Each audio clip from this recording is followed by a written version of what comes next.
Hi, welcome to my channel, Aspire Bookkeeping Australia.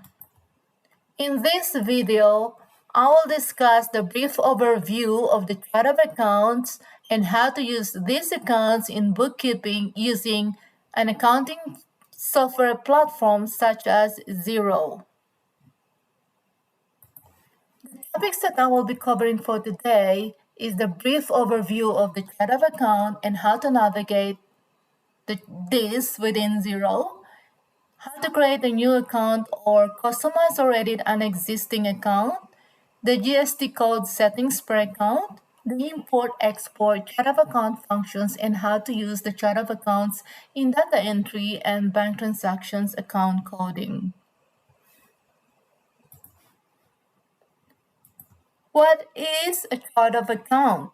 These are the accounts under the 5 main accounts in the general ledger, such as the accounts, the assets, the liabilities, equity, revenue, and expenses. We use these accounts to classify and categorize all the bank transactions and other business transactions that will later on be summarized and presented in the financial statements, such as the balance sheet and the profit and loss.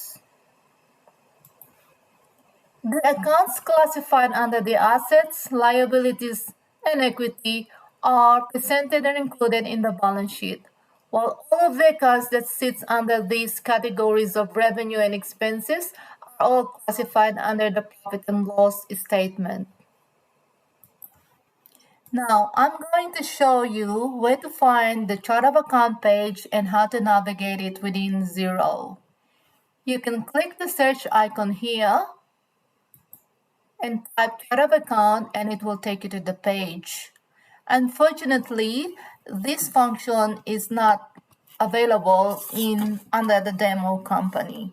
So the next way of finding the chart of account page is by clicking on the accounting menu bar, scroll down, and you can find it here.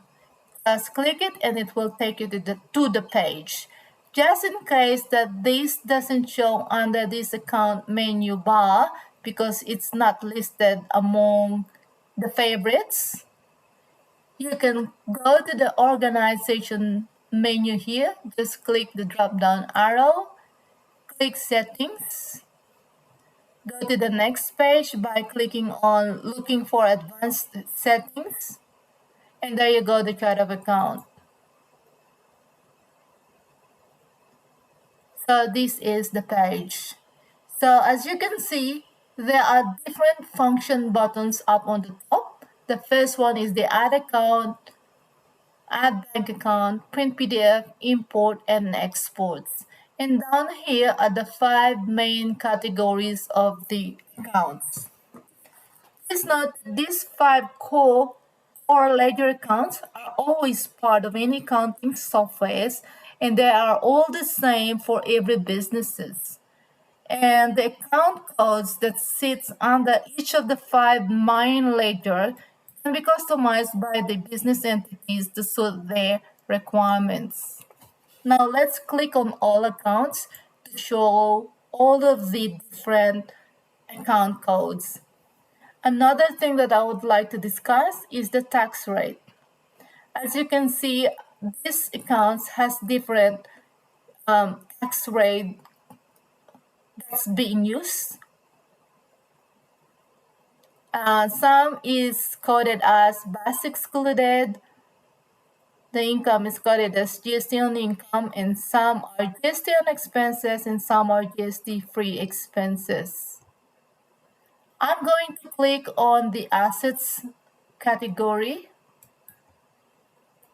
As you will see that most of these accounts under this assets category are BAS excluded, except for the capital assets such as the office equipment, computer, and motor vehicle. The reason for this is when we include or when we classify these spendings under a capital assets and add them on the depreciation pool, that means that these capital cost needs to be depreciated over the years, and we will have to take off the GST. We just need to record the cost value of the capital assets without the GST. So these are the only accounts that you will see that has a GST on it and categorized under the assets section. When we click on the liabilities and equity, you will notice that most of the accounts doesn't have the GST tax rate. And you will see that all of them have the tax excluded tax rate. Now, most of the accounts under the revenue and expense accounts, this is where you can find that most of the accounts under this category has a GST on it, similar with expenses. And some under the expense category, you will see that there are some that is coded as GST-free expenses, and some are coded as VAT excluded, meaning it's not covered by the goods and services tax. Now, let's have a look on each functions on the top. If we would like to create a new account, let's say, for example, I would like to add a new account under the expense category, and I would like to call it like, motor vehicle.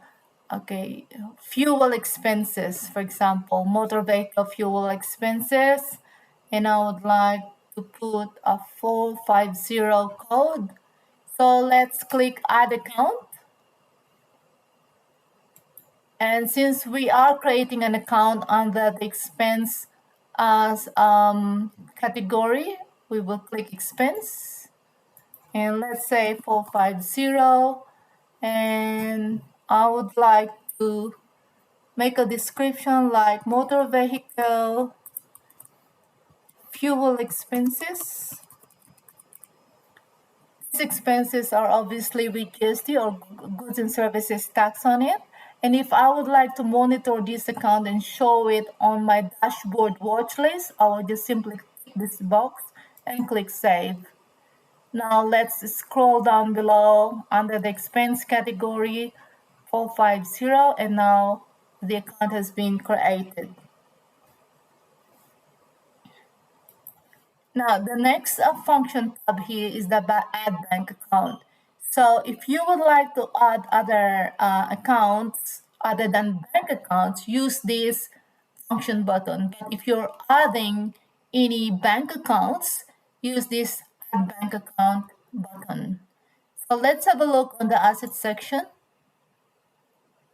This company already have two business bank accounts. And let's say, for example, I would like to add the third. Let's click on that one. And let's say, for example, that I would like to add my bank account from the Commonwealth Bank. Just key in the account name, the account code, and the account type, and then click continue. That's how you add bank accounts in the chart of account. The next one is the print PDF. If you click this function, it will download a PDF file, show all of the list of accounts that's been created in Xero for this particular company. And the import button, if the company would like to use their customized or own list of accounts instead of using the chart of account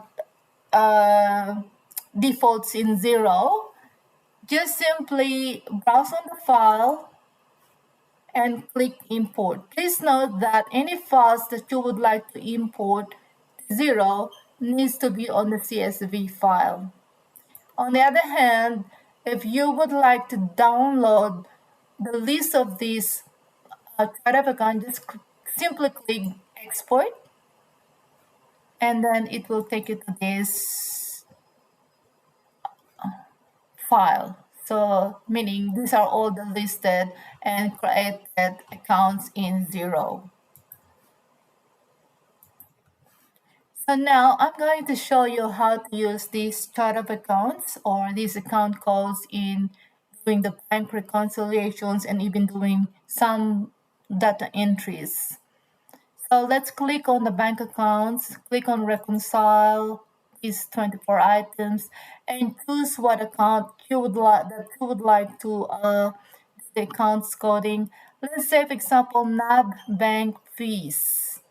So okay, so this is the bank fees. So this is very easy. Just simply put, let's say for example I would like to put the pay here like NAB bank fees, new contact. And basically this is a bank fees.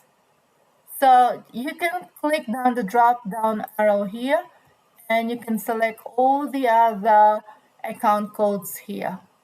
Now if you're sure that this is a bank fees, leave it as it is, and bank fees are just the free expenses, so it's already been populated there. Now if you would like to see it on a much more better view, click add details and it will take you to this.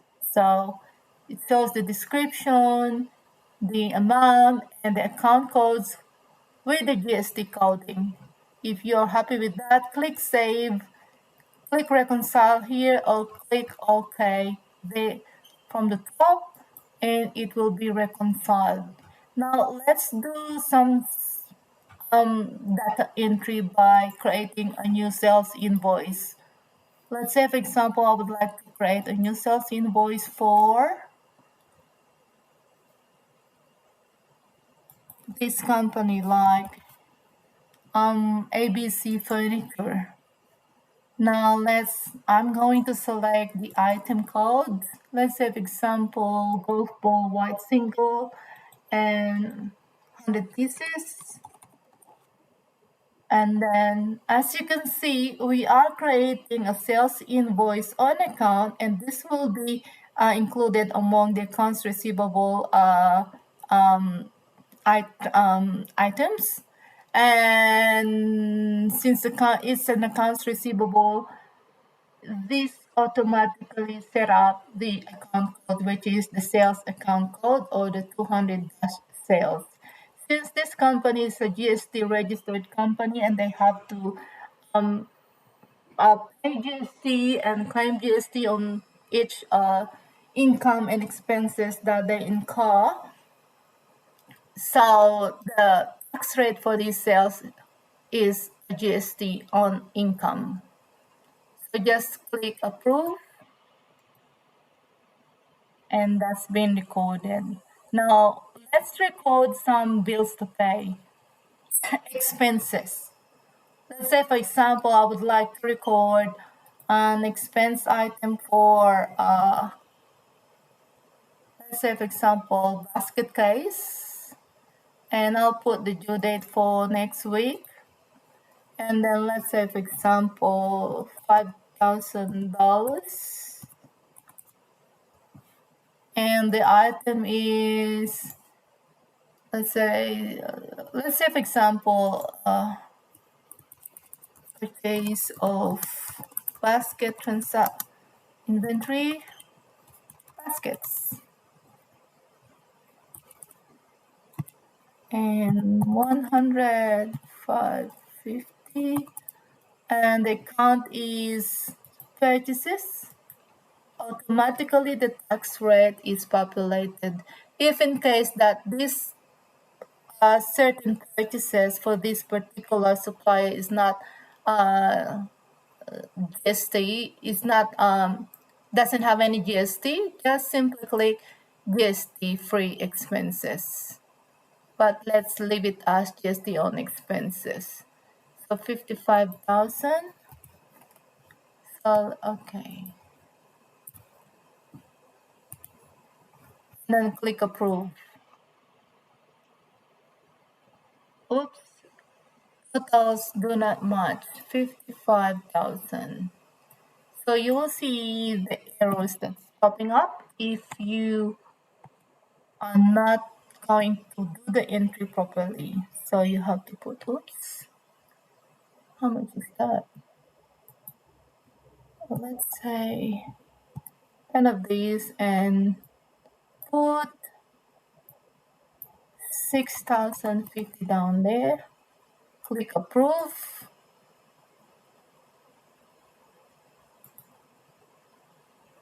And now it gets approved. So basically, that's how it is. So that's all about the chart of accounts. So if you are if you are a bookkeeper working on the books of new client, I would encourage you to explore this area so you could see how it is being set up and what are the active accounts that is being used by the business. And also it will gonna give you more familiarity on how to browse on all of the accounts listed on these five main categories. Thank you for watching this video. If you like the content of this video, please like and share and subscribe to our channel. And if you have any questions or comments or topics that you would like me to cover in the future, please write it down below these videos and I will have a look on it. Thank you so much and have a good day.